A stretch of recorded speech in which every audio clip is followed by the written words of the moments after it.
Kleber Capistrano, de Ituporanga, em Santa Catarina. Graça e paz, esse conflito é bíblico, tratam-se de dois povos, os palestinos ou ismaelitas, não são, e os israelitas descendentes de Isaac. Deus ainda tem algumas promessas para se cumprir em relação a Israel, mas a plenitude dos gentios deve se cumprir. A figueira, que é Israel, está voltando para casa. Em breve a igreja será arrebatada, então esse povo começará a produzir frutos de arrependimento, através da pregação das duas testemunhas e dos 144 mil selados de cada tribo de Israel registrados em Apocalipse. Acabamos de falar. Esse posicionamento desse irmão é muito interessante, porque ele deu aí o nosso campo de atuação da profecia. A profecia bíblica está baseada em 4 campos.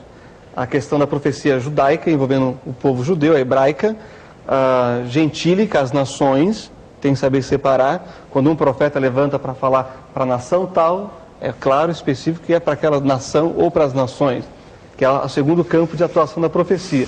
O terceiro é a eclesiástica, que é diferente de todas as demais, porque enquanto estamos falando de Israel e de nações, estamos falando de povo constituído. A igreja é o ajuntamento desses vários povos, né? Judeus e gentios em Cristo formam o corpo do Senhor, que é a sua igreja. Toda então é a terceira. Exatamente. E o outro campo da profecia é o próprio Messias, que se cumpre em Jesus. Então, entendendo isso, nós vamos ver o Senhor Jesus sendo rei de Israel, juiz das nações e senhor da igreja.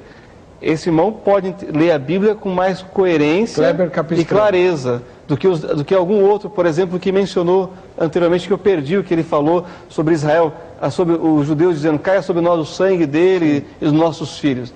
Então, tem que fazer uma exegese dessa declaração. Você não pode pegar um texto isolado fora do seu contexto.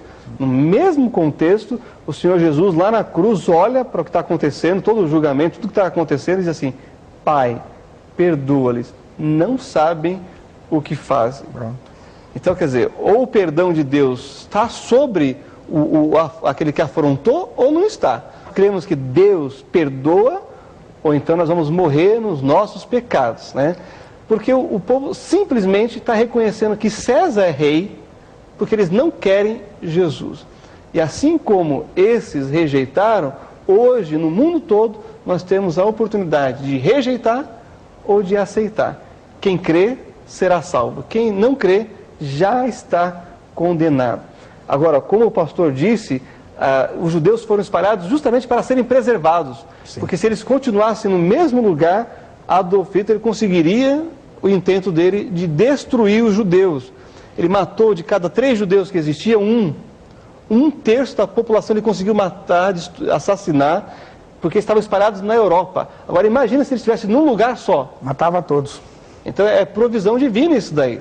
Né? Muito mais do que castigo, é provisão divina. E também estava prevista na Bíblia. Exatamente. Trazer de volta de todas as nações.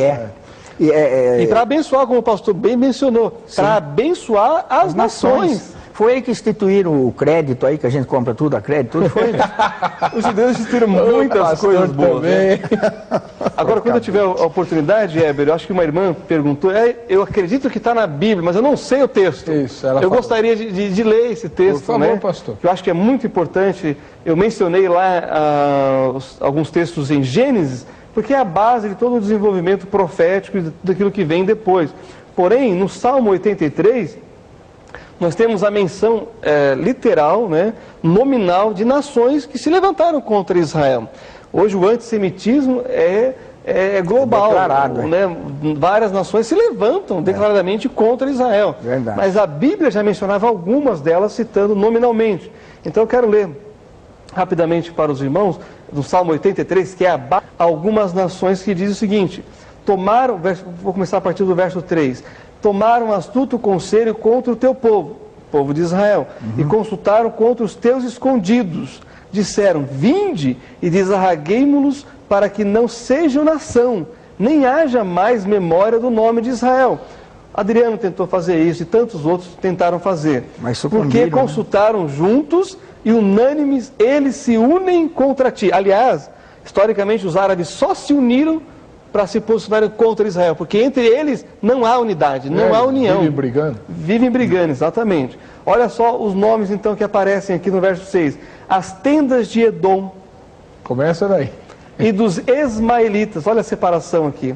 Mas ele vai continuar. De Moabe e dos agarenos. Agora olha que interessante. De Gebal e de Amon e de Amaleque a Filístia, com os moradores de Tiro.